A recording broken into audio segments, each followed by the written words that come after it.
Ladies and gentlemen, now in today's video, we're going to be having a bit of a chat about some of the stuff that's going to be happening in Marvel Contest of Champions in November.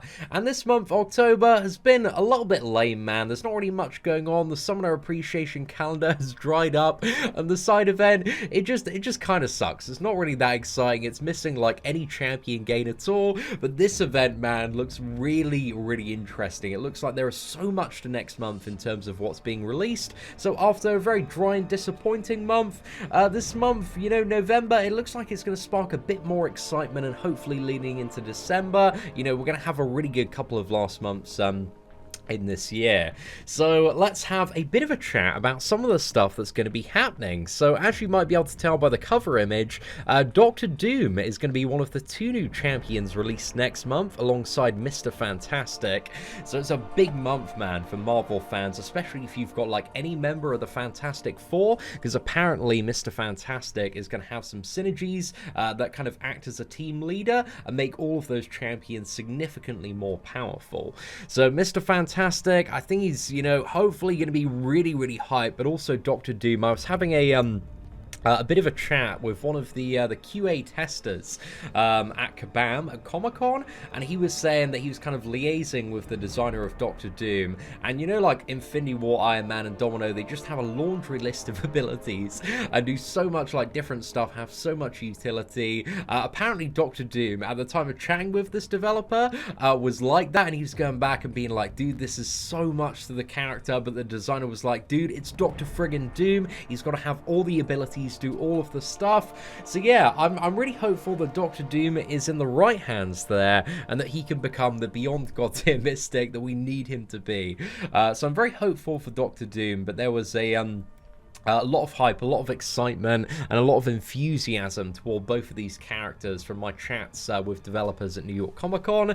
But yeah, couldn't get any like nitty-gritty details because anything wasn't finalized yet. But looking at some of the models, the animations, like I think there is so much potential for both of these champions. So yeah, very excited for all the Cavalier Crystal openings. That should be a really, really fun time. But alongside that, of course, they're going to be the bosses, I would assume, in the uncollected event. But there's also going to be alternating Fantastic and Doom invasions. So Mr. Fantastic and Dr. Doom are waging an all-out war. Will you help Mr. Fantastic defeat the villains of the Battle Realm, or will you side with Dr. Doom to annihilate the superheroes? On alternating days, you'll be able to participate in either Fantastic invasions or Doom invasions. These quests will have you face off against villain, hero, and mercenary tag champions on behalf of two of the greatest minds in the Battle Realm, Reed Richards and Dr. Doom. Fantastic invasions will reward crystal shards to help you expand your team of friends, while Doom invasions are going to give you catalyst and fragments to make your champions know true power. And alongside that event as well, it's going to be the first ever community-wide event. So the Fantastic Four are mighty alone, but become truly powerful when working together. So in that spirit, we're getting our summoners to band together for a common goal. So every successful fight across the Battle Realm this month will be tallied up, and the more fights won, the more special events will be unleashed on the contest. All successful fights count toward this goal, and if you're controlling a champion and claim a victory over another champion, it's added to the running total. So I'm really interested to you know, see how big the milestone is for this one, and just how like much effort it's going to require for the community, and whether or not like people are going to really like rally together to like farm out fights, because there are definitely ways like an arena, or you're doing like very, very easy quests that you can quickly farm like a lot of fights. So I'm curious to see how much people are going to rally for this one, but I assume it all depends on the rewards and, you know, the amount of effort required. So hitting the community milestones are going to unlock special rewards for all summoners in the Battle Realm over the course of the month, including an item trading event, a special reward calendar full of boosts, and also more. So yeah, I'm a little bit curious to see how this one is going to work. It sounds like something that could be really exciting, really interesting, but yeah, not really too sure on that one. Then also on top of that, we've got Fantastic Family and Foes solo objectives, so I'm interested to see what the rewards for these are going to be, because I think they did a really good job with the objectives this month. The only like criticism criticism, I guess it really isn't a criticism, but thing is that the objectives are so quick and easy that most people got them like done in the first 2 days and just forgot the objectives were like a part of this month's event. But I think they did a really good job on the objectives this month, man. They were a great addition to the game. However, yeah, I'm interested to see what happens next month, but on top of that as well, there is also going to be the release on the 13th of November of Act 6 Chapter 3.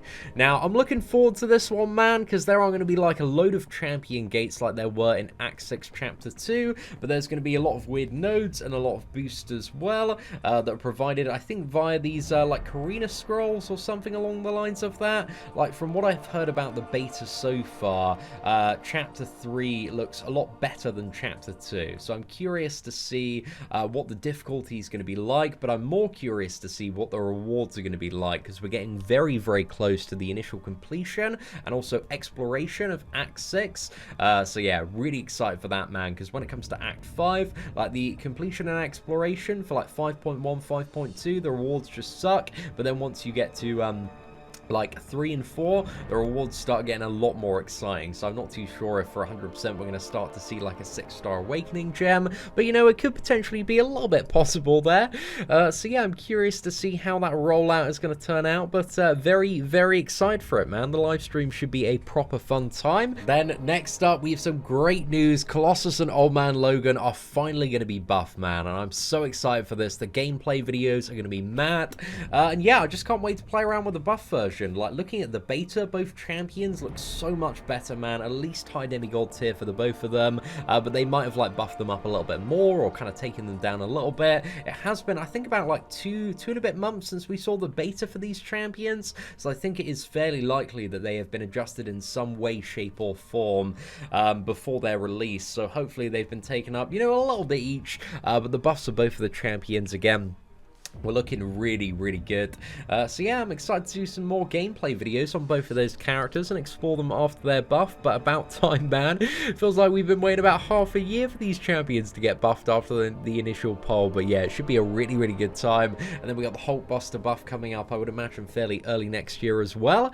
But also something fairly big, which Otrix dug up yesterday, is that they're going to add in campaign progression-based calendars. So starting in November, as you move from Summoner to Proven to Uncollected and finally to Cavalier, your daily logging calendar will be upgraded. Uncollected and Proven summoners can look forward to a guaranteed 4-star champion with a chance at a 5-star champion every single month, as well as some other upgrades as well. So the logging calendar, I'm really excited to see it, man. I'm really, really excited to see it. I like that they're finally adding in like a guaranteed 4-star champion, and I think for people that have just really reached like uncollected level, that's going to be so good. And apparently the first champion on this calendar is going to be Havoc, so like getting a 4-star version of Havoc, like even the 4-star, man, is really, really powerful. You can do a lot of stuff with that, and he's a great tool to have in your roster. So yeah, I like that you can just get uncollected, because even like if you're a fairly like skilled player with some mid-tier champions, you can score uncollected, like a guaranteed 4-star champion every single month. It's just a sweet time, but I'm also curious to see what the like the drop rate is going to be on a 5-star champion, and whether or not like the Uncollected and Cavalier calendars are going to have like different drop rates for the 5-star character, because I think that is relatively likely, and would be like a nice little touch. As you go to Cavalier, you get like triple the drop rate in comparison. So yeah, I'm a little bit curious to see how that one works, but you know, it's about time, man. If they just chuck another Summon Appreciation calendar on top of this would be the best time. But also historically, around Cyber Monday, which is coming up very, very fast, they also I've added in like a Cyber Monday calendar. It usually runs for about 7 days. So yeah, I'm curious to see if they add that in as well this month. I think it's relatively likely. And then next month we do have the December, the Christmas calendar. But also you need to bear in mind that these calendars will only like trigger at the start of the month, not as soon as you reach the level. So if you do want these guaranteed 4-star champions, you got to push for Uncollected or Cavalier as soon as you possibly can. So yeah, just as a bit of a 10-day heads up there, you know, you still got 10 days, man, to pull a finger out and start smashing out that content. But yeah, very excited for that one. Also, we have two little Alliance quest updates here. So we have the the introduction of Alliance Quest modifiers. So there was a beta for these, and basically a brand new optional feature to Alliance Quest is coming. Choose from a selection of buffs to apply to the defenders in your Alliance Quest map to customize the difficulty and earn honor rewards. Watch for these later this month. So I'm not really too sure what honor rewards are going to be, but I didn't know they were doing like a whole different system around the new currency there, so I'm a bit curious to see exactly what they're going to do with this. Just going off the beta as well, like none of these buffs are really a good time. I remember like no retreat being one of them, and just some like very annoying ones. So yeah, I'm curious to see what the honor rewards are and whether or not they're going to be like worth farming for. But I would imagine that most alliances probably won't want the hassle unless the honor rewards are like absolutely insane. But they have kind of pushed the angle of this is going to be like an optional feature, so hopefully the honor stuff is just going to be like trophy champions. But yeah, I'm not really too sure, man. We're certainly going to have to see on that one. And finally, there's going to be another round of Alliance Quest updates. So there's going to be an update to the Glory store, which usually means a reduction in the cost of all sorts of stuff like tier 4 basic, a bit of tier 1 alpha, so potentially bear that in mind if you're thinking about going on a Glory store binge, that the prices are probably going to be taken down at some point next month. And also Alliance Quest rank rewards are going to have a bit of a revamp as well, so that's always very nice to see, as well as a change to mini bosses in Alliance Quest maps 3 to 6 and the addition of a brand new mini boss in map 7. So yeah, a little bit curious, man, to see what the Alliance Quest updates end up being, but that seems like a lot of stuff could potentially change next month when it does come to AQ. But overall, a very action-packed month, and again, on top of this all, we are probably going to have Cyber Monday and also the Cyber Monday login calendar. But yeah, November's looking good, man. It's looking like a really, really good time. But anyway, ladies and gentlemen, what do you think of the brand new November event that's going to be coming out next month? Are you excited, or are you a little bit cynical of this event? Let me know in the comments section below. Aside from that, if you did enjoy today's breakdown, please do smash that like button. That'd be greatly appreciated. Take care, and I hope that you have an absolutely fantastic day.